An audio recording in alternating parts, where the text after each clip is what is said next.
Alleluia,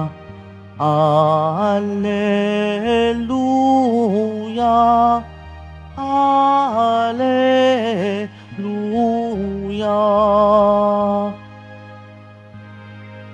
Pinagkasundo ni Kristo ang Diyos at mga tao, kaya't napatawad tayo. Alleluia, Alleluia,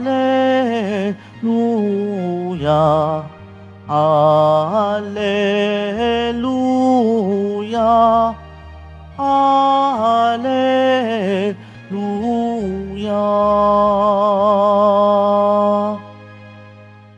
Sumainyo ang Panginoon. At sumayo rin. Ang mabuting balita ng Panginoon ayon kay San Mateo. Papuri sa iyo, Panginoon. Noong panahong yun, sumakay si Jesus sa bangka, tumawid sa kabilang ibayo at tumuloy sa sariling bayan.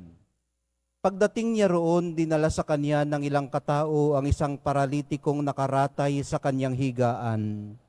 Nang makita ni Jesus kung gaano kalaki ang kanilang pananalig, sinabi niya sa paralitiko, "Anak, lakasan mo ang iyong loob. Pinatatawad ka na sa iyong mga kasalanan." Isinaloob ng ilang eskribang naroon, nilalapastangan ng taong ito ang Diyos. Ngunit batid ni Jesus ang kanilang iniisip, kaya't sinabi niya, "Bakit kayo nag-iisip ng ganyan? Alin ba ang mas madali?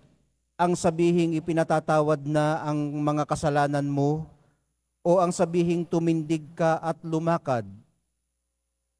Patutunayan ko sa inyo na dito sa lupa, ang anak ng tao'y may kapangyarihang magpatawad ng mga kasalanan." At sinabi niya sa paralitiko, "Tumindig ka, dalhin mo ang iyong higaan at umuwi ka." Tumindig nga ang lalaki at umuwi. Nang makita ito ng mga tao, sila'y natakot at nagpuri sa Diyos na nagbigay ng ganitong kapangyarihan sa mga tao.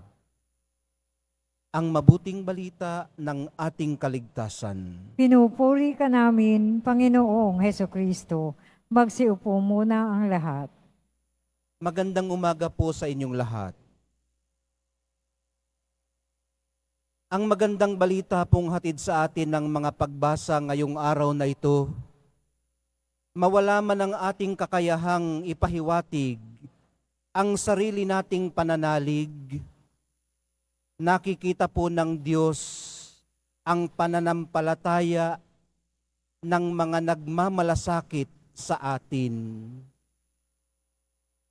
Ito po ang maliwanag nating nakita sa interaksyon ng mga kaibigan ng paralitiko at ng mahal na poong Jesus Nazareno. Maaaring marubdob din naman ang pananalig ng mismong paralitiko at nahayag iyon sa dami ng nag-aaruga sa kanya. May mga pagkakataon pong mas nakapangungusap ang kolektibong pananampalataya ng marami. Nung tayo po'y binyagan, samantalang wala pa tayong matatawag na sariling pananalig, bininyagan tayo sa pananampalataya ng ating mga magulang. Bininyagan tayo sa pananampalataya ng ating mga magulang, ninong at ninang. Dinala nila tayo sa sinapupunan ng simbahan. Inihatid sa kandungan ng kumakalingang sambayanang Kristiyano. At sa paglipas ng panahon ay natatagpuan natin ang ating sariling nangangailangan pa rin ng pagdadala ng mga nagmamahal sa atin. Hindi po natin kayang mag-isa.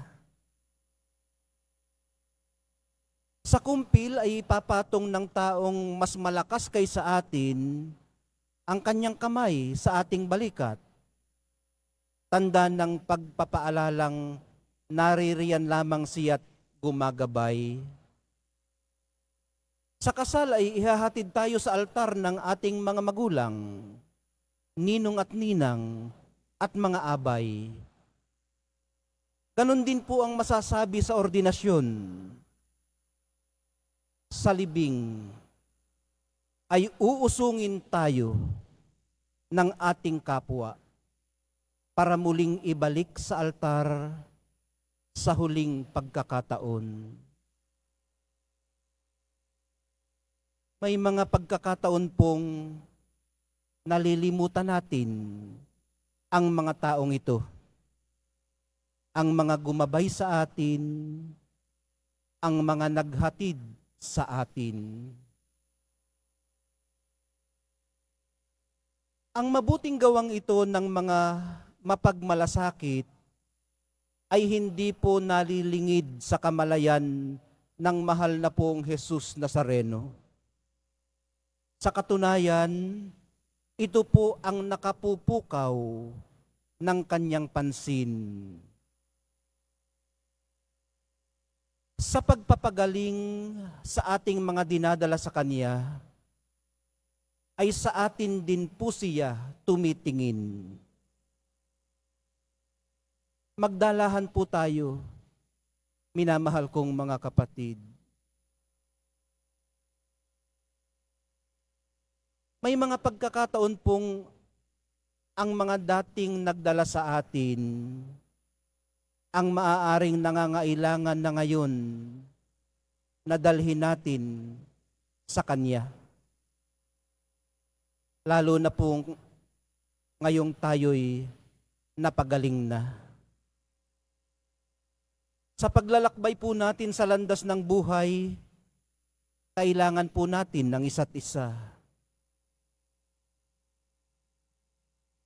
Sa lahat ng mga pagkakataong tulad nito, ang personal nating pakikipag-ugnayan sa Kanya ay hindi pala talaga purong pribado lamang.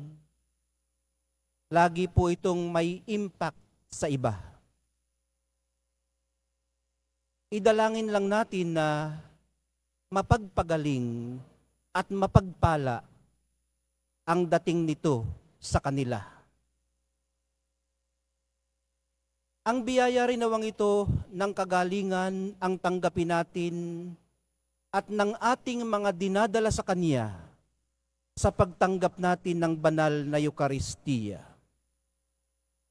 Lalo nawa tayong pagbuklurin ng Espiritu Santo sa pagpapanalanginan at pag-aadya natin sa isa't isa. Mahal na poong Jesus Nazareno, maraming salamat po sa kagalingan at kapatawarang handa ninyong igawad lagi sa mga lumalapit at mga naglalapit.